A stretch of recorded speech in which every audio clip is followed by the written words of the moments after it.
We've seen the imagery recently of just the depravity, the barbarism that came out of al-Fashir, a city in North Darfur that endured a 500-day siege by the RSF. And the imagery that came out of there was a reminder of the Darfur massacres of 20 years ago. What's different is that 20 years ago, the world reacted, and we haven't seen the world react to the same level.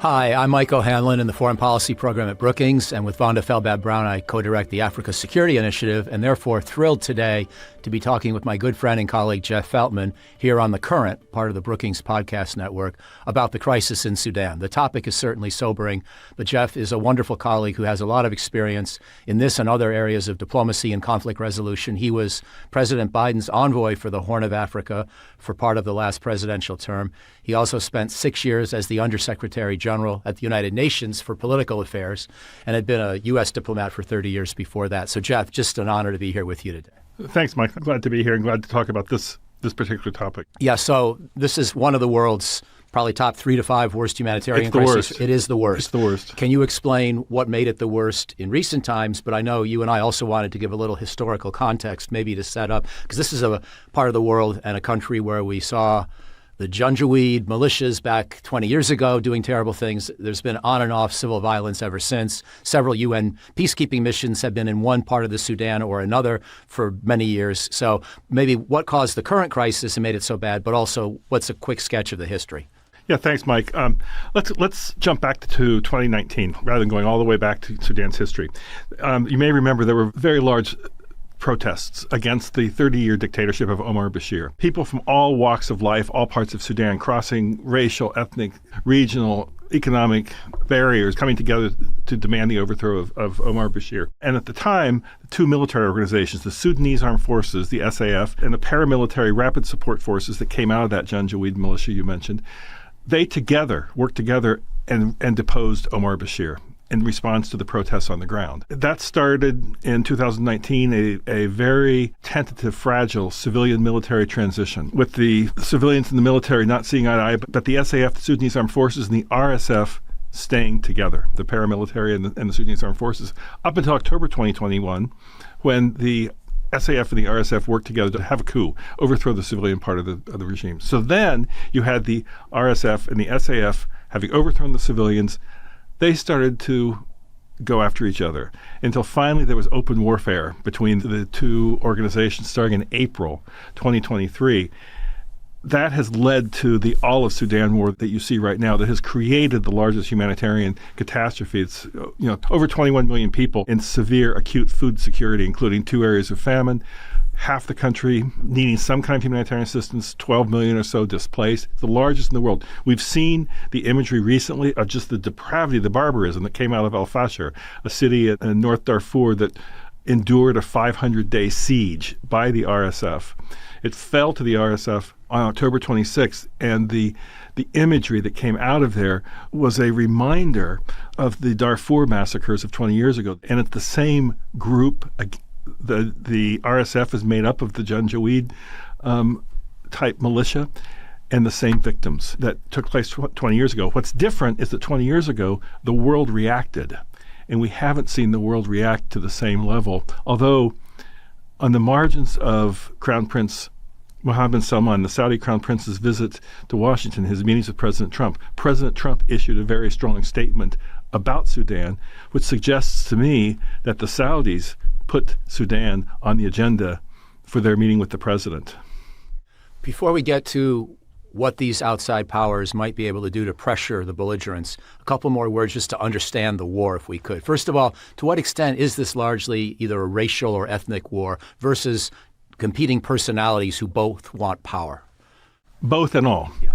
You've got the head of the SAF, Abdel Fattah Burhan, General Abdel Fattah Burhan, and the head of the RSF, Mohammed Daglo Hamdan, known as Hamedi. Those two are at each other's throats. The militias are at each other's throats. But you've also got sort of an Arab versus non-Arab war going on. That's what we see in Darfur. We have the riverine Arabs, the sort of Khartoum, the elite that live along the Nile, going against the non-riverine Arabs. It's a multifaceted conflict. And you've ended up right now with basically a division of the country where you have the SAF that's in control of the east and the north. Khartoum changed hands. The SAF has Khartoum now.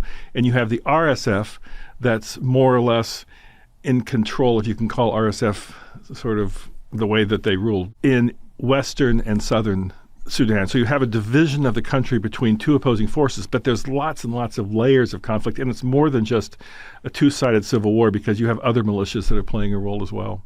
What about the South Sudan element? Of course, that country became independent almost 15 years ago, as I recall, and there have been a number of conflicts within. Is South Sudan at all involved in this? And has it become at least a little bit of a relative, not good news story, but less bad news than it was? Well, they have their own problems right now in South Sudan. And there is some spillover from the RSF areas, the paramilitary forces smuggling weapons into South Sudan. But the South Sudan problems are largely internal to the leadership struggles in South Sudan, whereas the Sudan war has now been hypercharged by outsiders in a way that South Sudan hasn't experienced. So now let's get to the major outside players.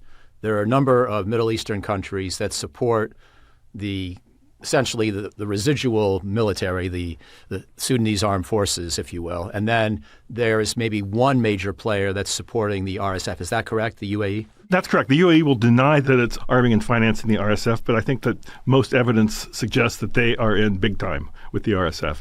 On the SAF side, on the Sudanese Armed Forces side, you have the Egyptians as the main broker, but you also have the Qataris, the Saudis, the Turks. The Iranians have been selling drones and things to the Sudanese Armed Forces as well. I should note that the Sudanese Armed Forces does posture as a government.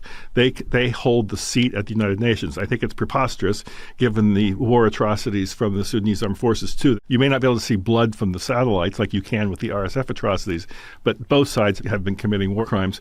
The basic fighting inside Sudan originated from intra-Sudan problems and personality clashes and vying for power. But now with the external actors playing such a hard role, it complicates things because it enables each side to keep fighting. One last thing, so I understand this as well as we can, and then I want to hear your thoughts on what we should be doing about this. Not to overplay the racial dimension, because as you point out, there are a lot of other things going on and a competition among personalities and different types of economies within Sudan. But it's interesting to me that you have maybe a half dozen major outside players, most of them Arab countries, and most of them supporting the African or the black contingent, if you will. I know it's not that simple, but you have said that the rapid support forces are only being really helped by UAE. They're primarily Arab, primarily or largely related to the Janjaweed of years gone by. The Sudanese armed forces are more of a mix, right, of Arab and non-Arab, and yet they're getting most of the support from the Arab world. Is that a fair way to summarize? I would think that the SAF leadership is really pretty Arab. They would look at themselves as pretty Arab. But there's also there's the center versus the periphery I mentioned earlier, where the periphery in Sudan, since Sudan's independence, and perhaps even during the British colonial period, I don't know, but the periphery of Sudan has been greatly neglected. And so part of it is you have the SAF that's sort of representing the Nile Basin population that has traditionally neglected the periphery. And so part of it is center versus periphery fighting as well. Fascinating. So let's get to the discussion which you outlined in your excellent recent blog on the Brookings website, I should say, brookings.edu website, and I think you called it Sudan's Deadly Divide. It's actually Sudan's Deadly Divides, as you're describing it now. But the hard question, of course, is what to do about it regardless. And you've talked about the ways in which the key outside players, including the United States, might pressure both parties. Could you explain a little bit about your concept there? Yeah, see, the U.S. position under the Trump administration has basically been what I called an outside in. I don't know if they've used that term. But right now, General Burhan, the Sudanese Armed Forces, refuses any type of negotiations with the RSF. And the RSF is trying to take territory out through the battlefield. So the negotiations of the parties themselves have faltered, and basically it's non-existent right now between the parties. So what the U.S. has said is, okay, we're friends with all these outside powers, and let's set up an initiative to try to come up with a common position among Egypt, Saudi Arabia, and the UAE, two of them backing the SAF and one being the primary backer of the RSF. And then if we have a consensus, which came out in what they called the Quad statement in late September on things like humanitarian ceasefire and then move into political talks, then they can use their leverage on the parties. So the paper came out, the statement came out in September that appeared as though the United States had gotten the three primary backers on the same page, that it's time for this war to stop. The trouble is it hasn't stopped, and we've seen out the fall of al-Fashir and the atrocities there that took place afterwards. So I think that what has to happen in terms of the outside-in initiative of the United States is that the three capitals, Cairo, Riyadh, Abu Dhabi, have to feel that the president himself expects them to use their leverage on the parties inside, expects them to stop shipping arms, facilitating a solution, and that there will be consequences in the relationship if they don't. The trouble is, for all of these three countries, we have enormous agendas. The U.S. agenda with any of these three countries is very, very long. And so I was very concerned that Sudan would never rise high enough.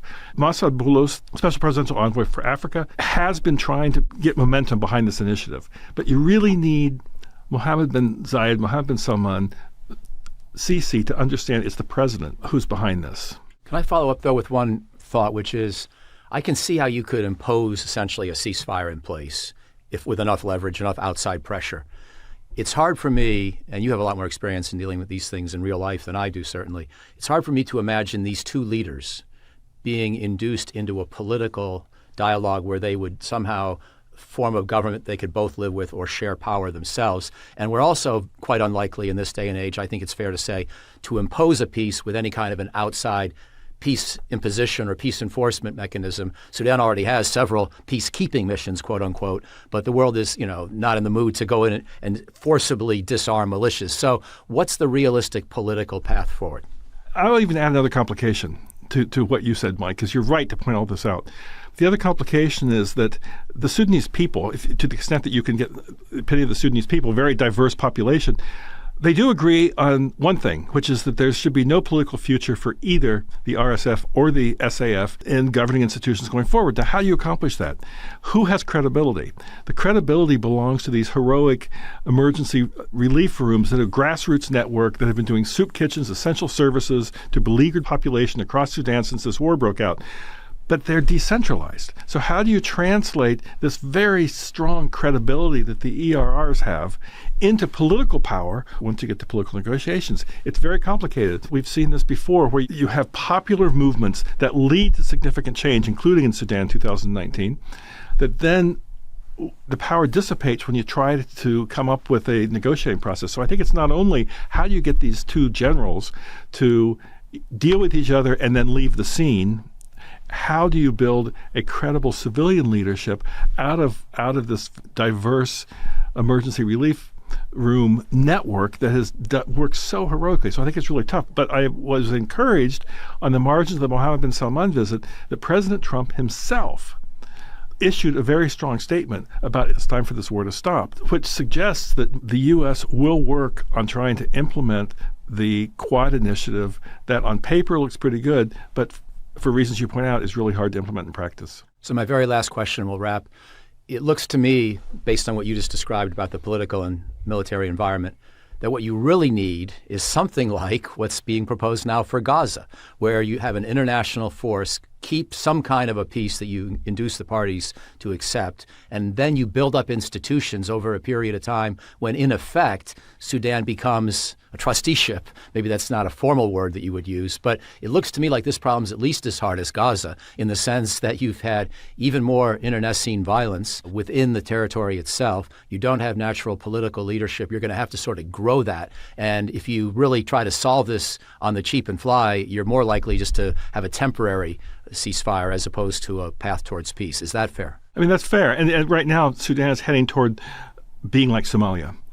On the map, it looks more like Libya. It looks more like divided. But Libya has been relatively stable, even if divided.